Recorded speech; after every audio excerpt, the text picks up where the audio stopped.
predadores humanos povoam nossa sociedade. Os psicopatas são predadores humanos. Eles coagem, manipulam, mentem, roubam, fraudam, abusam e tiram vidas, sem sentir culpa ou remorso.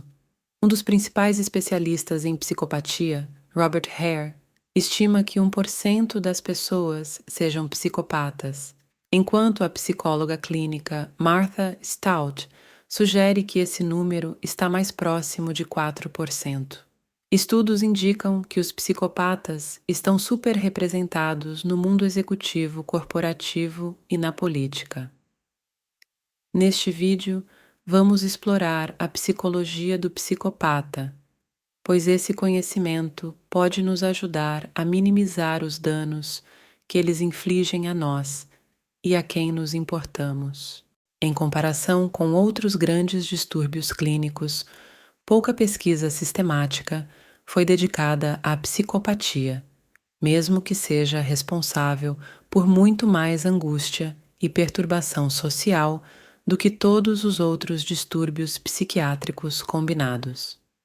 Psicopatas são encontrados em todos os segmentos da sociedade, e há uma boa chance de que você tenha um encontro doloroso ou humilhante com um. Sua melhor defesa é entender a natureza desses predadores humanos. Indivíduos como Ted Bundy, Charles Manson ou Jeffrey Dahmer são os que vêm à mente quando a maioria das pessoas pensa no psicopata.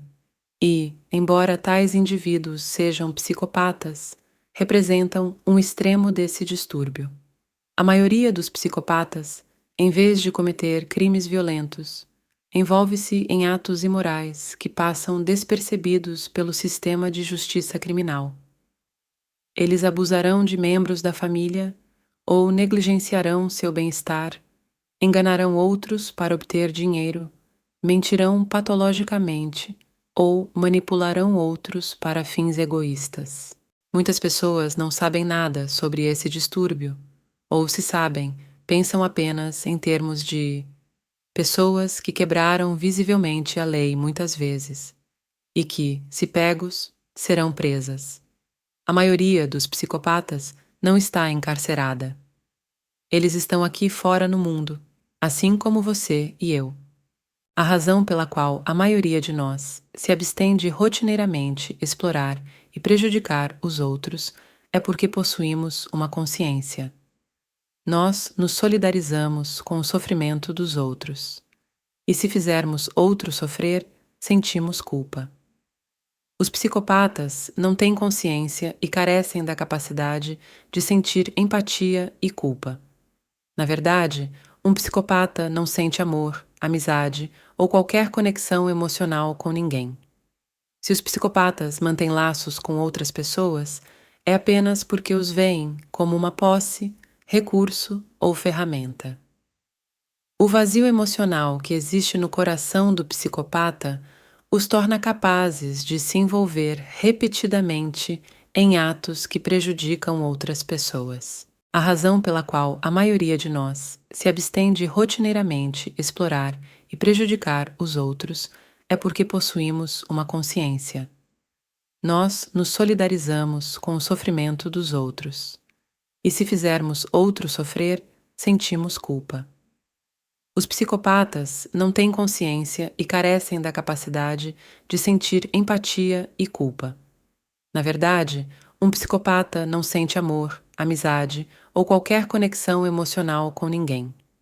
Se os psicopatas mantêm laços com outras pessoas, é apenas porque os veem como uma posse, recurso ou ferramenta.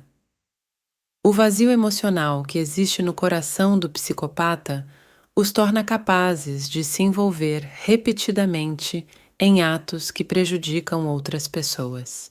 Até profissionais experientes e endurecidos acham perturbadora a reação de um psicopata a um evento angustiante ou ouvir casualmente descrever um delito brutal como se tivesse descascado uma maçã ou aberto um peixe. O psicopata é uma pessoa centrada em si mesma, insensível e sem remorsos. profundamente carente de empatia e da capacidade de formar relacionamentos emocionais calorosos com os outros. Uma pessoa que funciona sem as restrições da consciência. Se você pensar sobre isso, perceberá que o que está faltando são qualidades essenciais que permitem que seres humanos vivam em harmonia social. Em vez das conexões emocionais que criam significado na vida das pessoas normais, a vida interna do psicopata é impulsionada pelo princípio do prazer e pela necessidade de excitação contínua. Muitos psicopatas são alcoólatras, viciados em drogas ou sexo, e se envolvem em comportamentos altamente arriscados. Mas o estímulo mais sedutor para um psicopata é o poder. Não importa se são criminosos de carreira, parasitas desempregados, gerentes intermediários, CEOs, financistas, burocratas ou políticos, a mente do psicopata está obcecada em controlar outras pessoas. Ou, como Martha Stout explica, o prêmio a ser ganho pode variar de dominação mundial a um almoço grátis, mas é sempre o mesmo jogo: controlar, fazer os outros saltarem, ganhar. Robert Hare compartilha um trecho de um relatório psicológico sobre um psicopata chamado Earl. A coisa mais marcante sobre Earl é sua obsessão por poder absoluto. Ele valoriza as pessoas apenas na medida em que se curvam à sua vontade ou podem ser coagidas ou manipuladas a fazer o que ele quer. Ele constantemente avalia suas perspectivas de explorar pessoas e situações, enquanto, da nossa perspectiva, o psicopata sofre de um grave transtorno mental. Os psicopatas não veem nada de errado consigo mesmos e, às vezes, afirmam abertamente que sua condição é uma bênção. Sua falta de vínculos emocionais e incapacidade de sentir empatia e culpa lhes conferem uma vantagem sem precedentes em um mundo de competição feroz, é o que eles dizem. Ted Bundy, por exemplo, referiu-se à culpa como um mecanismo de controle social prejudicial que faz coisas terríveis ao corpo. Dado que vê em sua psicopatia como um benefício, não surpreende que tentativas de reabilitar psicopatas falhem miseravelmente. Resumindo a literatura sobre os chamados tratamentos para a psicopatia, muitos escritores sobre o assunto comentaram que o capítulo mais curto em qualquer livro sobre psicopatia deveria ser o capítulo sobre tratamento. Uma conclusão em uma frase como "nenhum tratamento eficaz foi encontrado" ou "nada funciona" é a conclusão comum das revisões acadêmicas da literatura. Para piorar, os psicopatas são notoriamente difíceis de identificar. Embora interiormente sejam tão diferentes de nós quanto o dia da noite, exteriormente camuflam sua natureza predatória com o que os psiquiatras chamam de máscara de sanidade. Os psicopatas são semelhantes a criaturas predatórias que imitam a aparência e o comportamento de sua presa. Na Austrália, existem aranhas que cheiram e se comportam como formigas. Algumas são tão convincentes que as formigas permitirão que uma aranha viva permanentemente como uma delas. Essa aranha então se alimentará de seus novos amigos, mas não comerá todas as formigas, ou mesmo um número significativo.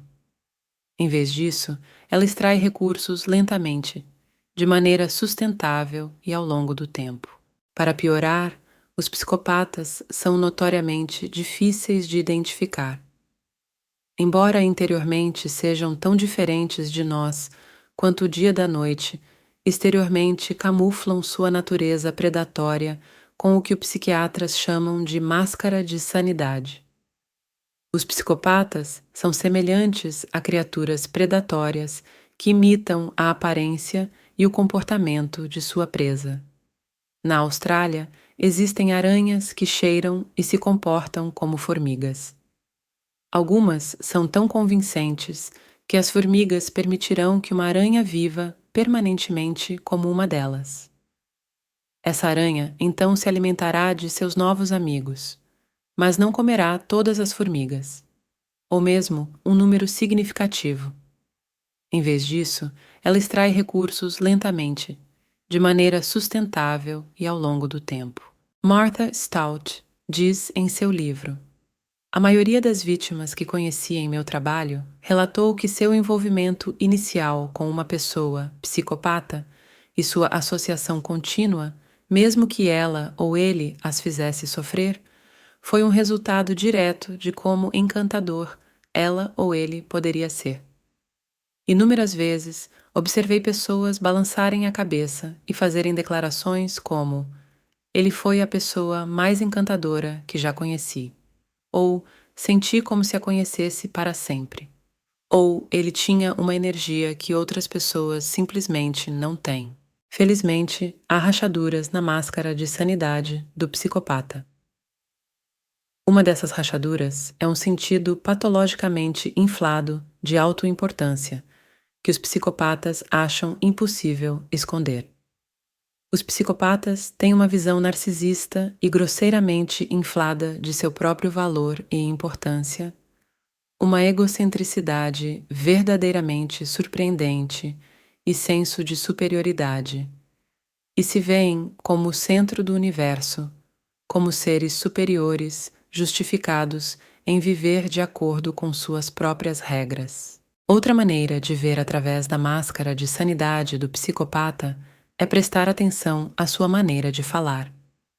Os psicopatas acham difícil manter uma narrativa coerente. Suas declarações, muitas vezes, são contraditórias e cheias de inconsistências. Tendem a pular de um tópico não relacionado para o próximo, e, quando questionados, costumam responder de maneira irrelevante ao que foi perguntado. Os psicopatas são conhecidos por não responderem à pergunta feita a eles ou por responderem de maneira que parece não ter relação com a pergunta. A causa raiz da psicopatia é desconhecida, mas estudos indicam que os psicopatas nascem com uma predisposição para a psicopatia. Eles são, em outras palavras, um produto da natureza, não da criação dos pais. Não há um conjunto convincente de descobertas vinculando a característica central da psicopatia, isto é, a ausência de consciência, ao maltrato na infância.